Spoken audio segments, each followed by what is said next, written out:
Hi, everyone. We're back again this week with Rebecca Cohen and Ricky Almeida from West Sylvan Middle School in Portland, Oregon, as part of a continuing discussion with them here on the Encouraging Words for School Counselors podcast.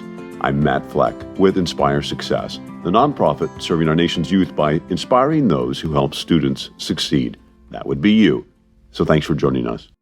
If you missed last week's podcast with Rebecca and Ricky, I highly encourage you to go back and take a listen because they provide their impressions of some awesome books and resources that would benefit any school counselor.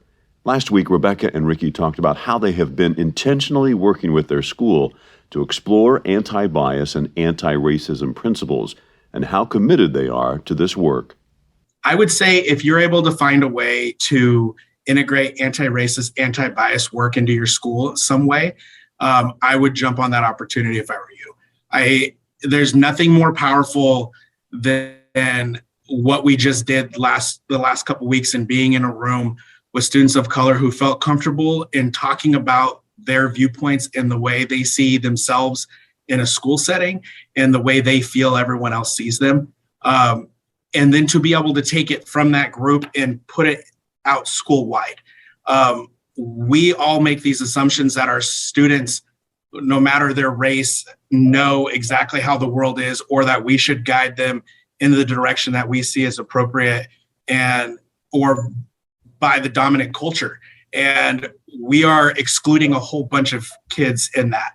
By just assuming that things are the way they should be, makes kids like me who are growing up, a kid who's Mexican and white, not knowing what it is or how the world is, even more confused.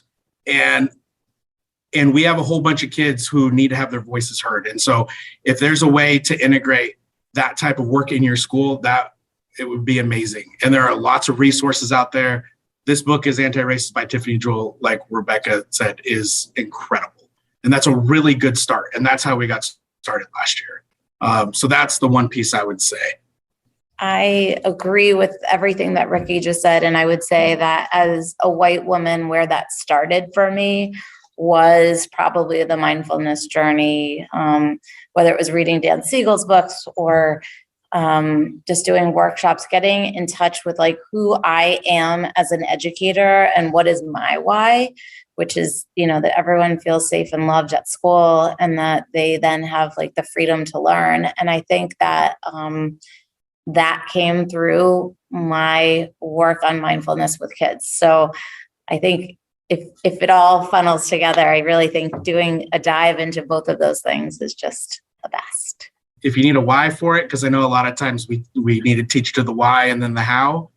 If you want to give your staff a why, empower student voices and let them tell you why. Let them talk about their experiences. And they don't have to be front and center, but it can be quotes. And I would say in any other situation, you can empower your students, put them front and center, give them opportunities. Even those kids that you think are quote unquote fringe kids or ones you're not sure about, give them a chance to step up because you could essentially be that one person that gave them a shot.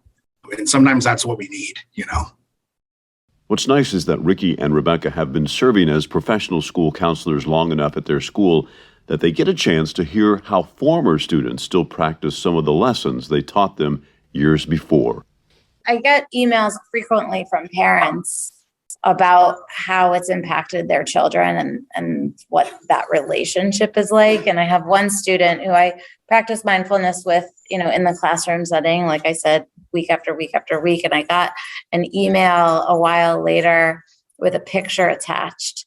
And the child and the parent had gone to the beach on his birthday. That's what he requested. And he was sitting out on the ground looking at the ocean. And he said to his mom, I just want to take in this moment. This is just a really good moment. And like he was young, like 7.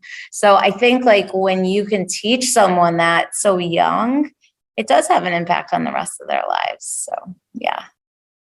You won't be surprised to learn that Rebecca was a finalist for Oregon's School Counselor of the Year in 2021, and Ricky was honored with that distinction in 2019. You can see a picture of this dynamic duo and check out last week's list of books and resources that they highly recommend on our website at inspiresuccess.org/podcast. Remember that you don't have to be a past, present, or future School Counselor of the Year to share a story or two with us about your school counseling experiences. In fact, we'd love to hear from you. Last week, we got to laughing about stories of students that all started with, "You will never believe this, but." So if you have a story about a situation that completes that sentence, we'd love to hear it. You can record it on our online sound booth right there at inspiresuccess.org/podcast, or just email me to set up a quick Zoom chat. We'll do that easily and quickly at matt@inspiresuccess.org. All right, that's enough for me. Have a great week, and please join us again next week.